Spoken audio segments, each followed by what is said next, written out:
Ya, entonces, el tema del Ius Gentium, ¿no es cierto? Que ya sabemos lo que es, que está basado en la Fides, y sabemos que la Fides es la lealtad de la palabra empeñada, y que va a ser el fundamento único de las relaciones con los extranjeros. Van a crear nuevamente esta concentración de normas que va a aplicarse al derecho de los extranjeros, ¿no? Pero se va a ver en un principio como opuesto al ius civile. ¿Ya? ¿Por qué dice? Porque el concepto de ius gentium, considerado en Roma como creación romana, aunque en principio para extranjeros no opuesto al ius civile, sino en cierto modo integrante, surge una puntualización concebida no en obras jurisprudenciales, sino en los retóricos más influidos por la moda helenizante. Aquí nos menciona Cicerón haciendo unas ideas que considera que el ius gentium, ¿no?, está basado en las relaciones de la naturaleza, ¿ya?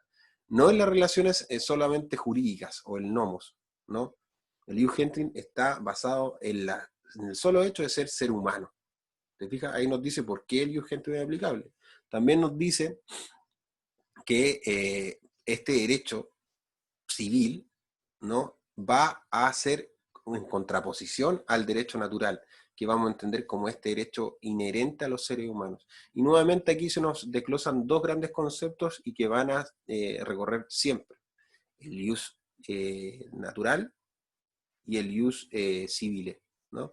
El ius natural o el derecho natural va a ser aquel derecho que es común a todas las gentes por solamente ser parte integrante de la naturaleza, ser humano, ¿ya? Y el ius civile va a ser el propio de una categoría o de un pueblo específico. Lo importante es que el ius gentium va a no volverse opuesto después, va a integrar al derecho civil y va a ser parte de él. Después ya no es necesario apelar al derecho gentium, porque va a ser solamente un derecho civil. De hecho, después, más adelante, vamos a revisar que uno de los hechos que termina en la época clásica va a ser efectivamente que se les dé, bajo la Constitución Antonina, la ciudadanía a todas las personas que estén en Roma. Ya se va a abolir el tema ese. Entonces, el concepto de público del ius gentium aún no se encuentra acogido en el corpus iuris civile, ya, que simplemente se va a limitar al comercio contractual, ya, en el sentido de que solamente donde hay una relación normal de contrato va a ser aplicable. Entonces, en resumen, en la época clásica nos encontramos con la crisis de la época de la República, ¿no? Y esta crisis va a terminar en que hay un montón de luchas internas por los puestos, un conflicto cosmopolita donde va a haber muchas culturas, nuevas opciones las viejas tradiciones van a ser abolidas, etc. Y va a haber un sinnúmero de sucesos que va a acaecer que la República no esté bien, ¿ya? Y que los poderes, o el poder que estaba radicado en las potestas de los magistrados, se empieza a romper, porque la elección de los mismos era a través ratificada por el Senado, pero elegida por el pueblo. Entonces el pueblo estaba lleno de gente que no era romana, entonces se producía un problemilla ahí con los mismos cargos, ¿ya? Entonces lo que definió en que se tomaron los militares el poder a través de Julio César, ¿cierto?, y los diferentes triunviratos, para luego de la muerte de Julio César que Octavio accediera al poder, reformara todo, volviera a las viejas tradiciones, se aboliera todos los títulos dentro del poder urbano de la ciudad romana. No iban a haber magistrados ahí, pero sí las provincias iban a tener, y se advoca, ¿no es cierto?, diferentes poderes para sí mismos, que van a ser los poderes de ser un ser imperable, tener potestas, tener autoristas, también asignarse para él mismo la elección de los mismos magistrados, crear un sistema burocrático para control debajo de él, y todo va en su firma. Entonces va a ser un principado en el sentido de entender que la libertad de las personas está un poco suprimida y dependiente del príncipe. Y lo que va a terminar después en que sea un dominado por la elección de estos mismos cargos, el cual va a ser en primera instancia por el mismo príncipe, que va a designar a un hijo adoptivo, y también por el ejército que nuevamente va a poner alguno de sus generales, ¿ya? Y encontramos con fuentes la jurisprudencia, y fruto de la jurisprudencia, el Fides y Ius Gentium, ¿ya? Ahora vamos a ver el magistrado. ¿Qué tiene el magistrado también en la época republicana? Recuerden que aquí solamente vimos el jurisprudente, no vimos el magistrado como habíamos dicho, dentro de las figuras más importantes que encontrábamos como fuente del derecho en la época clásica era la jurisprudencia y su producto, las Fides y el Ius Gentium. El edicto del magistrado es otra cosa distinta, ¿ya? Distinta en el sentido de que no es fruto propio de la jurisprudencia, sino que es fruto del cargo de ser magistrado, del cargo que era designado. ¿Ya? ¿Ya? ¿Qué es el edicto? El edicto es un bando donde el magistrado o este cargo público va a contener su programa total, ¿ya? A veces parcial o total. ¿Ya? Entonces, todos los magistrados en Roma, que es lo que tú me estabas preguntando, tienen la facultad de editar edictos, que son normas de carácter general o de carácter particular, que tienen interés en materia porque pertenecen a aquellos magistrados que en algún grado ejercen la actividad de intervenir en la regulación de litigios. ¿Ya? Ahí vamos a ver que esa regulación de litigios y esa iudicendi, esa capacidad de emitir bandos, ¿no es cierto?, edictos, en la vida privada se va a llamar iurisdictio, en los conflictos privados. Los más importantes entre ellos son los que ustedes ya conocen, el petor urbano, ¿no es cierto?, que se refiere a los conflictos entre los ciudadanos, y el peregrino, que habla de los extranjeros. ¿Ya? También se consideran los edictos de los promagistrados, que estos que están en las provincias, ¿no? Porque hay pleitos seguidos en las respectivas provincias, ¿no? Y el de los ediles, que también presentan interés en lo relativo a negocios habituales con los mercaderes urbanos. ¿Ya? Ahora, con respecto al edicto del pretor, ¿qué es lo importante? Está constituido por una larga, extensa lista de recursos procesales que el magistrado ofrece a todas las personas que se encuentran en una situación de hecho descritas en el propio texto edictal.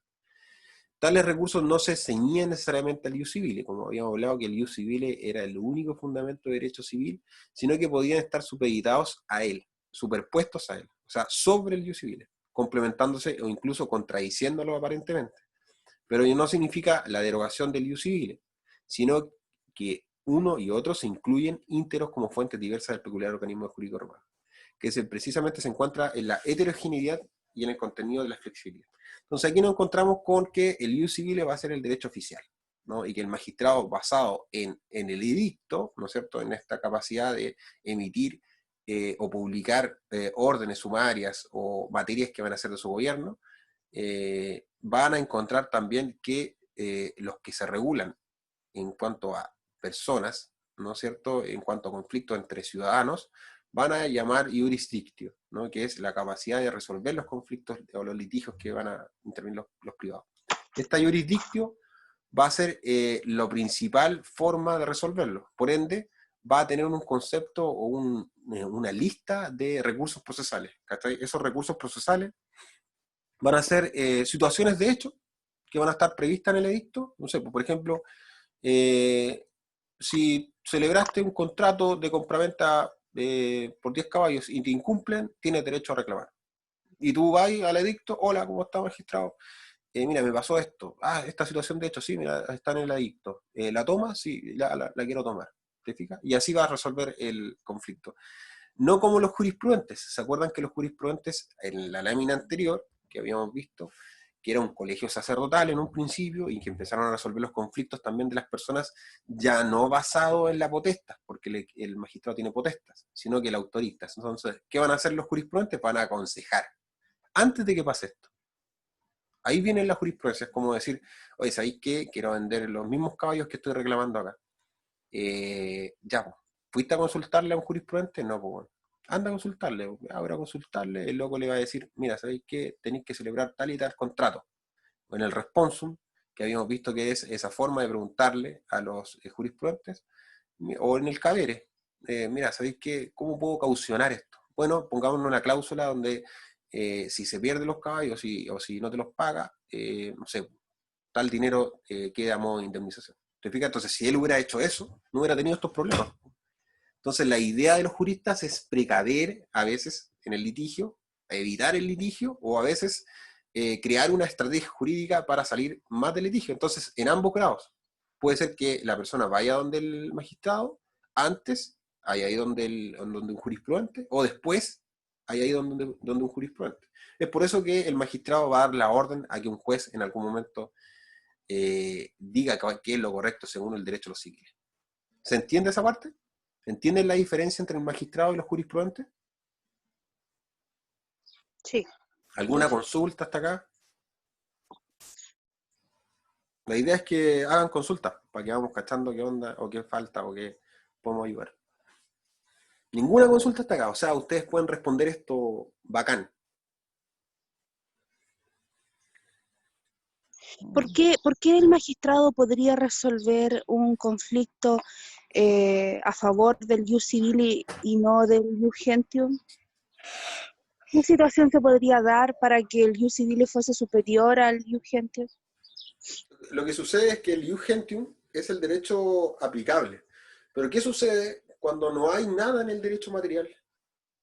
Cuando hay un vacío de ley. ¿Te acuerdas que cuando la profesora decía, o, Claro, se o cuando, aplica el... o cuando tú decías, por ejemplo, no sé, en la norma, en el artículo 3 del Código Civil, parece que no me acuerdo, o en el 2, no sé, la costumbre se va a aplicar en los casos que la ley se remita ahí. Bueno, en Roma no era Claro, tan así, ¿no? En Roma se estaba gestando. La costumbre se aplicaba incluso contra ley, incluso contraviniendo el mismo derecho civil. Por eso tú me decís, ¿qué pasa si contraviene? Bueno, se integra, ¿cachai? Porque estamos armando un sistema jurídico, no queremos destruir el que tenemos. Cualquier idea claro. sirve, esa es la idea de resolver, ¿cachai? Ahora, el tema del derecho de gentes no es que sea un derecho, no es que sea un conjunto de normas solamente para peregrinos, es una forma de resolver los conflictos basado en la fides. Recordar que la jurisprudencia crea el derecho de gentes basado en la fides, en la lealtad de la palabra empeñada, en un negocio o en un acto no formal. Porque los peregrinos, o sea, perdón, los extranjeros peregrinos no podían celebrar contratos si no eran romanos. Entonces solamente podían empeñar su palabra. Y ese acto de empeñar su palabra se llamaba fides, porque era un acto no formal y porque estaban apurados, como se andaban en barco, querían puro irse. La hacían corta, en un día la hacían todas. Roma era un centro de comercio. Venían a vender sus cosas, sus pieles, sus esencias, todo, y se iban rápido. Era eso, ¿no? Y si se obligaban, bueno, quedaban obligados a través de las FIES. Y ya podían resolver su conflicto a través del magistrado, que era lo que querían. ¿Cachai? ¿Se entiende eso? Sí, sí. Ya, ¿alguna otra duda hasta acá? La idea es que vayan hablando, porque para que ustedes se expresen, traten de expresar ideas. ¿Qué es el edicto? Es la resolución del magistrado, ¿no? No es una resolución, po. Es como, a ver, Léelo tú si no ahí, es po. una resolución, Léelo tú ahí. ya, a ver. Nosotros lo acabamos de leer, lo habíamos acabado de leer y no nos queda el concepto aún, entonces tenemos que volver a repasarlo. ¿Qué es el edicto? Léelo. Ya dice, el edicto es un bando que publica el magistrado, donde se contiene un programa total o parcial de lo que se propone realizar durante su magistratura. Ya, entonces ahí tienes lo que es el edicto, ¿no? No es Ya, una perfecto. resolución, po. No, es Esa palabra, ¿dónde la aprendiste? esa palabra, ¿Mm? pucha, no sé, pienso tantas cosas todos los días. Quizás es una palabra que escuchaste, porque no te la han pasado. No te han pasado lo que es una resolución, po. O si te han pasado lo No, que es una resolución. No, si no te ha tocado no, no, procesar. no, No te ha no tocado, me toca. no te ha tocado procesar. Por ende, esa palabra tenés que sacarla de tu mente. Ah, ¿sabes qué pasa? Que aparte de estas clases, yo estoy en unas clases que son clases solidarias que están dando y que son básicamente para preparar el grado. Entonces, a lo mejor ahí pude haberlas escuchado Claro. en esas otras. Porque, por ejemplo, si en procesal te van a decir, por eso es importante entender romano, porque es la base de todo, ¿ya? O sea, es la Sí, base histórica, en realidad. Después se te va a hacer más fácil los otros ramos, porque vas a entender, oh, bueno, cacha, el magistrado hacía esto. O de repente el mismo profe te va a decir, en Roma, no sé, pasaba esto, ¿cachai? Este era, y tú te vas a acordar, ah, no, si eso lo hacían en el edicto, ¿cachai? Y le vaya a dar ese aporte y el loco te va a decir, ah, bueno, quizás solamente por el fin de no aparentar, sino que estar bien contigo mismo. Ah, me acuerdo. ¿Cachai? Pero la resolución la van a tomar en varios sentidos. Po. Resolver algo, de acabar algo, o resolver o resolución de un acto formal por el cual, no sé, una persona que tiene el poder, tiene la jurisdicción para resolver algo. ¿Cachai? Entonces, en ese sentido yo creo que tú lo tomáis como un sentido orgánico. Pero en general, el tema de las sentencias o las resoluciones van a tener distintos tipos. ¿Ya? Ahí yo les invito también a que vean el artículo, bueno, 158 me parece del CPC, cuando tengan Código de Procedimiento Civil, y revisen lo que es una resolución. Ahí van a encontrar todo lo que es una resolución y las diferentes categorías que existen, que son 4 por lo demás. ¿Ya? Pero eso, ya entonces, volviendo a la materia, ya habíamos revisado que el edicto del magistrado es algo distinto a la jurisprudencia, que es lo principal que tenemos que entender, ¿ya? La lista ya lo vimos, es una lista de recursos que va a tener este mismo bando, ¿no es cierto? Y que van a estar descritos y que se ciñen necesariamente al ius civil, ¿no? Que no lo derogan, ¿ya? Solo que la complementan, que es la pregunta tuya, que es como, ¿qué pasa si una situación que no está en el ius civil? Bueno, se integra, ¿ya? Acá nos habla un poquito sobre lo que es el edicto aún en el sentido más estricto, ¿ya? Dice, el edicto no crea ius, sino que protege hechos, lógico, ¿ya?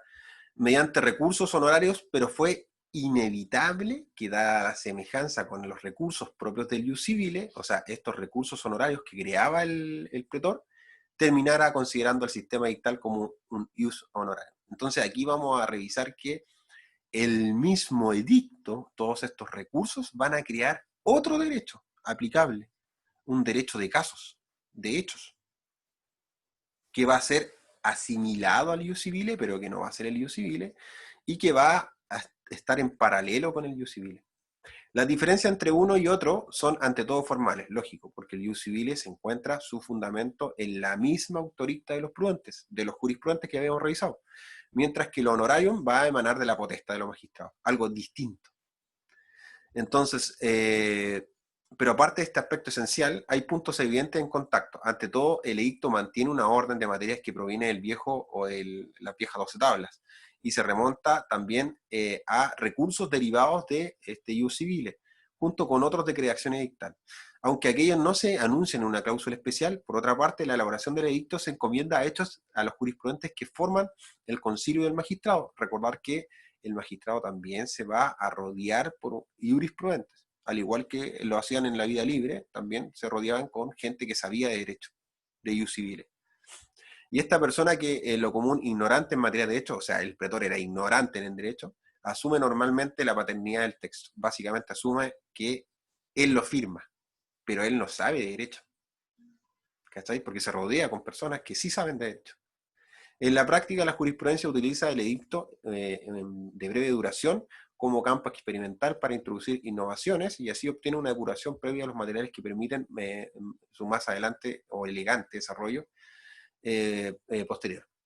El edicto parece presentar fuente de ius civile y un carácter más espontáneo y renovador. Entonces, esto es pregunta de examen. ¿Qué es el edicto? Esto es pregunta de examen. Todo esto es pregunta de examen.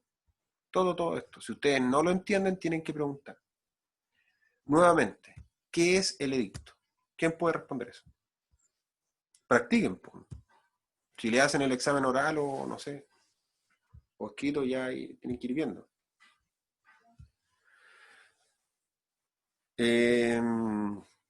Hay una serie de oyentes. Antonia, ¿qué es el edicto? Tú estás haciendo ejercicio, ¿no?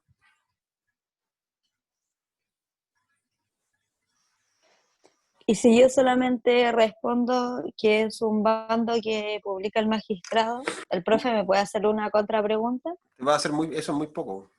Es muy poco. Ya. Es muy poco porque tú lo que me estáis diciendo ahí es simplemente el aspecto formal. Pero yo quiero el aspecto esencial. ¿Qué es el edicto? ¿Cuál es su importancia? ¿Cachai? Si tú respondes eso, no te van a dar puntos. Si es escrito, te van a dar, no sé, pues, suponte tú que esa pregunta. Mira, ayer me hicieron una pregunta procesal que las preguntas eran 2 preguntas de desarrollo que tenían 30 puntos cada pregunta. ¿Cachai? Era caleta. Ya. Y el total del puntaje eran 100. O sea, tenéis más del 60% de la prueba en 2 preguntas. Y el 40% era en preguntas de selección múltiple que valían, no sé, 5 puntos. ¿Cachai? Entonces, la de selección múltiple no va a quedar para esto. Esto es desarrollo. Esta es una pregunta de desarrollo porque es larga. ¿Cachai? Yo no sé si les preguntaron ya qué es el edicto, o hay una pregunta relacionada que le hizo el profe, pero es una pregunta que tienen que saber porque finalmente el edicto del magistrado es fuente del derecho. ¿Cachai? Fuente del derecho en la época clásica, al igual que va a ser la jurisprudencia, porque ustedes lo pueden confundir. Si yo les pregunto, ¿qué es la jurisprudencia? ¿Es lo mismo que el edicto? No. No. ¿Cuál es la diferencia? Para eso tenemos que saber qué es uno y qué es otro.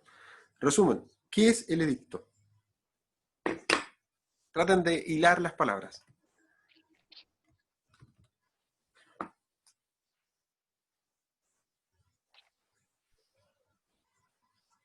Camila, ¿tú no? ¿Qué es el edicto? No sé cómo explicar. Pero trata de explicarlo como tú queráis, con las palabras que tengáis. Con tus palabras. Ya. Sin miedo, si no hay nadie acá, estamos nosotros mismos.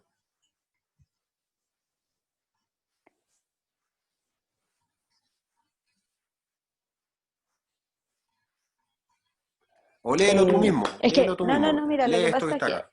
el profesor una vez dijo que el edicto era como un documento formal que se presenta al magistrado, pero tiene que ser por escrito. Ya, pero ahí estáis volviendo a redundar en lo formal. Si es escrito, es formal. Mira, Claro. volvamos a leer esto juntos. Dice, el edicto es un bando que publica el magistrado, ¿no? Donde se contiene un programa total o parcial que se propone realizar durante su magistrado. Es como un bando de gobierno, es un programa en general de lo que vaya a hacer, ¿ya? Pero ¿cuál es la importancia que trae? Es que muchas de las cosas que tiene para emitir el bando es la jurisdictio, que es la capacidad para emitir o intervenir en conflictos, ¿no? Y ahí va a importar para el derecho, porque al final a mí no me interesa mucho que el magistrado publique su bando una serie de normas de gobierno. Me interesa más que publique cómo resolver cierto conflicto. Ahora, dentro de ese edicto, como quiero resolver conflictos, van a haber una serie de recursos, que son recursos de hecho, que se encuentran necesariamente protegidos por el derecho civil, ¿ya? ¿Por qué digo esto? ¿Por qué se encuentran súper protegidos? Porque es la única forma en que yo llegue, una persona normal, y diga, oye, ¿sabéis qué? Tengo tal problema. ¿Está en el edicto? Ah, Sí, mira, el incumplimiento de pago está acá. Ah, buena. ¿Lo puedo tomar? Bacán, lo tomo. ¿Dónde el papá? ¿Cachai? ¿Dónde el papá? Entonces, ¿Dónde el papá? lo importante de eso es que sientas que el edicto no es solamente un bando formal, sino que va a tener una protección frente a ciertos hechos que ocurren en la vida de las personas en materia, digamos, comercial, en materia, digamos, contractual, y va a cubrir estos hechos, ¿no es cierto? Y que el pretor va a ir cubriendo hechos incluso que son contrarios al derecho civil, que no los va a proteger. Ponte que yo llegue y diga, oye, ¿sabéis qué? Comercié hace poco, pero pucha, la persona le di plazo, aún no me paga y no sé qué hacer. Eso no estaba protegido, suponte tú por el edicto. Ya, protejámoslo. Y él lo va a escribir. Dentro del mismo bando va a escribir eso nuevo. Y que va a ser incluso a veces contrario al derecho civil. Pero no en el sentido de ir contra de él, sino que en el sentido de complementarlo, de estar superpuesto a él. ¿Cachai? Entonces, a las finales, mediante el edicto, el pretor va a ir protegiendo ciertas situaciones de hecho, pero no porque él sepa de derecho, sino porque se rodea con jurisprudentes, con un concilio, con un conjunto de juristas que le van a decir, mira, en estos casos, mira, no se puede aplicar el viejo civil, el viejo derecho civil, pero podríamos aplicar esta relación que se basa en la FIES, ¿te parece? Y lo complementamos acá y tú lo pones acá. Como el magistrado va a ser la persona que nominalmente es el dueño del texto, o sea, me refiero a que es la persona que aparece en la firma, va a aparecer su firma, pero finalmente lo hicieron los jurisprudentes. ¿Te fijas? Eso es el Por edicto. qué, disculpa, por qué se dice que el edicto no crea derecho? El edicto no crea ius, sino que va a proteger solamente hechos. Es lo que venimos diciendo hace rato. No va a crear derechos. No crea ius, pues si el único ius que hay creado es el ius civile. No va a crear el derecho para resolver efectivamente el conflicto en el área privada a través de un procedimiento y a través de un magistrado. Eso es el ius. ¿Qué es el ius? Si a ti te preguntan, ¿qué es el ius? ¿Qué es el ius para ti? Eso es pregunta de examen igual. ¿Saben lo que es el ius?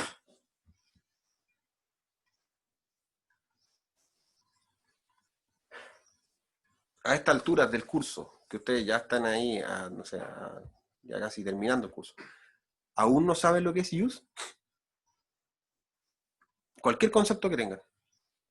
Tú misma, Karina, tú que me dijiste, en estricto sentido, el edicto no crea use. ¿Por qué no crea use? Es que para mí el jus es sinónimo de derecho, No es eso, hace referencia a la ley. El tampoco. jus hace referencia a la ley de las 12 tablas. Pero tampoco es eso. Es más complejo aún. El profe nos les dio un, un concepto, porque los romanos ni jodiendo conocían el derecho que conocemos nosotros. Hoy en día nosotros conocemos como el derecho y lo protegemos y todo. E incluso separamos el derecho material del derecho procesal. ¿Cachai? Como ya, el derecho material es este, el procedimental es este. Pero los romanos no entendían nada de eso. Los romanos, para el ius, para los romanos, es el concreto, en una concreta situación, la aplicación concreta, ¿no es cierto?, de lo que debería ser para el caso concreto, pero no dicho por cualquier persona, sino que a través de un procedimiento, ¿no es cierto?, que entendían como el derecho procesal integrante al derecho material, y finalmente lo que va a indicar una opinión de un juez y que va a ser validado por un magistrado. Entonces va a considerar varias fases dentro de un solo concepto. El ius es algo más amplio, es no solamente el derecho civil, sino que también la forma en que yo llego a ejecutarlo, a través de qué concepto, a través de qué opinión jurídica, del jurisprudente, por ejemplo, y a través de qué acto de autoridad, que va a ser el magistrado que finalmente diga, ya, ok, porque la opinión no es vinculante, la opinión que va a tener, o por ejemplo, la opinión que se le dé según la aplicación del derecho o del ius civile, ¿no es cierto?, a un juez en una orden, ¿no es cierto?, en el procedimiento formulario, que sea Ticio Cayo juez.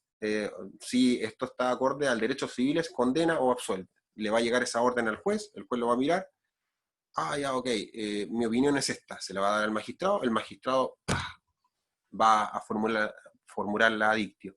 ¿Cachai? Él va a ordenar que se cumpla. Entonces, al final, el ius es todo eso. No es solamente el derecho aplicable y vigente, sino que también es el proceso por el cual se llega a saber lo que es justo, ¿no? Y también aquella justicia o aquella opinión va a estar fundamentada en el judicatum o en la sentencia, en la opinión del juez, que va a ser validada o aplicada por el magistrado. Entonces, es todo eso, es todo lo que entendemos nosotros por derecho, es todo el proceso, todo junto, Mira, el derecho material y todo. yo tengo dos conceptos. Uno es el jus y el otro es el fas. El jus es como el derecho humano creado por el hombre para regular las relaciones de estos entre sí y con el Estado. Eso fue lo que pude entender del profe. Y en este sentido, el jus tiene su carácter objetivo y su carácter subjetivo. En el objetivo podríamos decir que son las normas que regulan con carácter obligatorio las relaciones sociales, y en el subjetivo es la facultad que el ordenamiento jurídico reconoce a un sujeto. Y el fas es como el modo en que los romanos designan a la norma religiosa, el derecho revelado por los dioses que regula las relaciones con los hombres y con la divinidad. Eso para mí comprende el jus, pero lo separa entre el modo en que los romanos lo ejecutan o lo realizan, y lo otro es como el derecho de la persona. Porque en un principio estaban juntos, pues el jus y el fas, y correspondían a los pontífices o los colegios sacerdotales la tarea de interpretar el derecho. Pero después, al final de la República, con el nacimiento de la jurisprudencia, se realiza esta división entre el jus y el fas. Así yo lo tengo como concepto. ¿Y lo podéis traspasar? ¿Escribirlo? ¿Podéis responder todo eso en una prueba? Con el torpeo, sí. No. No, pues sí, por eso te digo, o sea, todo ese concepto romántico que tú me decís como de la faz, no sé, el derecho a los dioses, etcétera, no es práctico. Lo práctico es que el ius es la forma en que resuelve los conflictos de carácter privado a través del concepto de justicia, ¿no? ¿Cuál es el concepto de justicia? En un momento, como dices tú, va a creerse más justo lo que diga el vuelo de un ave, las entrañas de un ave o de un animal, o más justo, lo que una apuesta sacral sea mayor a la otra. Entonces, ¿cómo resolvemos los conflictos de vida privada? En un principio, claramente, a través de cosas que no tienen explicación, que van a ser oraculares. Y en otro momento, por el estudio, ¿no es cierto?, del caso a caso, ¿cachai? Que va a estar dado por los jurisprudentes mediante toda esta creación de normas que van a ser basadas, ¿no es cierto?, en antecedentes directos, que era la costumbre que tenían estos morum maiorum. Entonces, todo eso que tú dices, te diste una vuelta gigante y decírmelo romántico para un concepto que netamente tienen que tener en su cabeza. Y para entender esto, porque si tú me preguntáis, en estricto sentido, el edicto no crea ius, yo lo entiendo al tiro. Pero tú no lo entiendes, porque el ius para ti es algo mucho más romántico. El ius es simplemente un procedimiento por el cual un juez dicta lo justo o lo justo basado en primera instancia, el ius civile, las 12 tablas, esa es la referencia que tiene el juez. ¿Y quién va a ejecutar eso? El magistrado. ¿Cachai? Entonces, eso es el ius.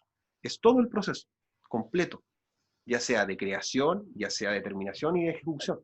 Entonces, a las finales, cuando acá el libro dice que el edicto no crea ius, claramente no crea, pues si no está creando ius, está protegiendo hechos por el cual el magistrado, que no es un jurisprudente, toma conocimiento, ¿cachai? Porque a las finales el ius civile va a ser corto, quizás no tenga toda la protección que necesite. Entonces, a las finales, el derecho no está creándose dentro del bando, el derecho ya está creado, solamente lo estoy protegiendo, ¿no? ¿Cachai? Entonces, ahora, ¿cuándo se considera un sistema propio? Cuando efectivamente dentro del bando se protegen tantos hechos, que ya empieza a ser paralelos con el derecho civil. O sea, en realidad, yo ahora le voy a echar el ojo al bando, y no tanto al derecho civil, porque el derecho civil, mira, si en el derecho civil no lo encuentro, ya busco en el bando. Es como va a ser mi segunda fuente, ¿cachai? Entonces, por eso se dice que después va a estar basado en eso. Ahora, ¿cuál va a ser su legitimación?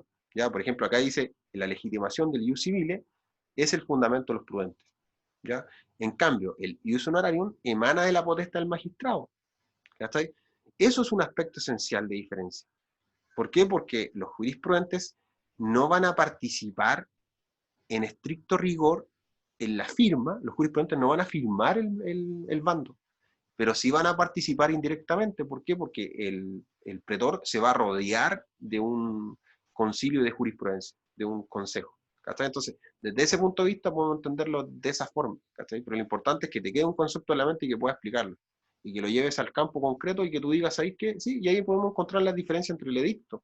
¿Por qué? Porque el edicto es esto, otro, según lo que yo acabo de explicar. ¿Cachai? Entonces, la distinción entre edicto, ius civile y ius propio o ius quirintium, que es este derecho aplicable de los romanos, va a ser suplido, o va a ser, perdón, no suplido, sino que va a ser integrado por el ius honorarium, o el pretorium.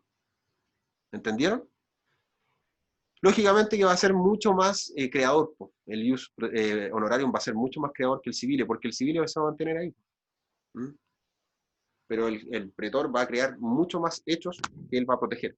Y ahí se produce la confusión que casi todos teníamos. Nosotros teníamos igual la confusión entre que el magistrado, ¿qué onda? ¿Era un que creaba derecho o no era un que creaba derecho?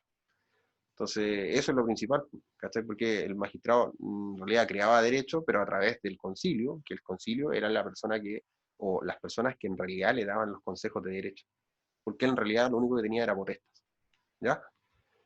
Entonces, ¿quedamos claros más o menos con eso? Igual tu respuesta está bien. Si lo importante es que tú, a la hora de redactar una pregunta, lo hagas de la manera más rápida posible, ya sea considerando los aspectos formales que tú me dices, o sea, los aspectos esenciales que me dices con respecto a este desglose que me hiciste, o por lo menos un concepto que abarque todo lo que yo dije, para que te tomen todos los puntos.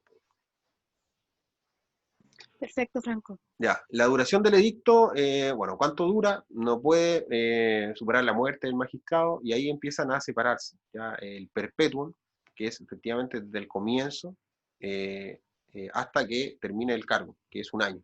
¿Ya? También dentro del ejercicio mismo se pueden adicionar o complementar nuevas situaciones. Eso es cuando aparecen nuevas situaciones, ¿ya? Nuevos hechos. ¿Ya? Y ahí va a añadirlo por las cláusulas, que es el edictum repentinum. Lo importante del perpetuum es que efectivamente va a encontrar cabida en que el magistrado que lo suceda va a copiar todo lo que hizo el magistrado anterior. Como, Disculpa, Franco, ¿el jus honorarium eh, forma parte del edicto perpetuo? vale, ah, perdón. ¿El jus honorarium forma parte del edicto perpetuo? Es que recuerden que cuando hablamos de ius honorarium estamos hablando ya del sistema más acabado, ¿no? Ya cuando la casuística dio tanto y que realmente estaba cubriendo más casos que el ius civile. Entonces, cuando hablamos del ius honorarium estamos hablando de un sistema más complejo. Cuando hablamos del ius perpetuum, el edictum perpetuum, estamos hablando de un tipo de edicto, que es efectivamente el que va a hacer que esto se transfiera al siguiente magistrado. Entonces, desde esa perspectiva, si yo creé, no sé, 100 cláusulas y termina mi periodo y se las voy a pasar al siguiente magistrado, esas 100 cláusulas no se van a perder, se van a heredar por el siguiente. ¿Cachai? Y así va a ir creando y creando y creando, y que finalmente va a abocar en el concepto general de ius honorarium. ¿Cachai? Desde esa perspectiva tenía razón, pues, igual se complementan. Pero lo importante es que entiendas que el ius honorarium es algo mucho más grande y que el perpetuum, el edicto perpetuum, tiene la finalidad de quizás llegar a eso, ¿no? Bueno, está el repentinum, ¿no es cierto?, que es el más creador, ¿no es cierto?, que mediante las cláusulas estas van a tener efecto que resta del periodo de tiempo, ¿ya? O sea, el periodo que le tenga, ¿no? No va a ser efecto retroactivo, a eso se refiere. O sea, no va a cubrir situaciones del pasado, sino que solo del futuro, que es algo propio del principio de irretroactividad de la ley. En este sentido, se dice que el edicto es una lex annua, una lex anual, una ley anual, pero aparte de la temporalidad, hay otras diferencias notables entre la lex pública y el edicto, ¿ya? Que son las diferencias entre la lex pública, que es algo distinto, al edicto. Respecto a esto no interviene el iusum del pueblo, o sea, esta votación del pueblo, sino que procede de la propia fides del magistrado, ¿no? Y recordar que en la fides del magistrado, esta palabra que el magistrado va a indicar y que va a ser la base de este edicto, ya sea repentino o el anual o el perpetuo, que unilateralmente lo promulga, y por eso mismo el magistrado no queda vinculado a su edicto, ¿ya? Aunque de hecho, ¿por qué no dice que no queda vinculado? Porque finalmente no lo somete a aprobación popular, simplemente él lo promulga, ¿no? ¿Ya? Aunque de hecho lo observará por consideraciones diversas de tradición y prestigio, de tal situación no varía ni siquiera en virtud de la lex Cornelia, que no tiene otro sentido que el de una recomendación al magistrado de atenerse a su edicto. Ya ahí, al parecer, se quiso, digamos, regular esta situación a través de esa ley, ¿no? Pero básicamente va a ser una recomendación para que el magistrado solamente regule situaciones dentro de su edicto, no en otras, no a través de lex pública. El carácter no vinculante, por otra parte, es congruente con su contenido programático, distinto del contenido imperativo de las leyes públicas. El edicto no consiste en órdenes, sino que ofrece recursos. Bueno, aquí encontramos la gran diferencia entre la lex pública y el edicto. Recordar que la lex pública es fruto también y está vinculado también al magistrado o a quien la dicta, por eso el nombre, por ejemplo, lex Cornelia, etc., porque queda vinculado a la persona que lo dicta, ¿ya? Porque finalmente es la que la somete a el magistrado, el que dicta leyes también, pero la va a someter a los comicios, ¿ya? Por eso se dice que va a estar legitimada en eso. Pero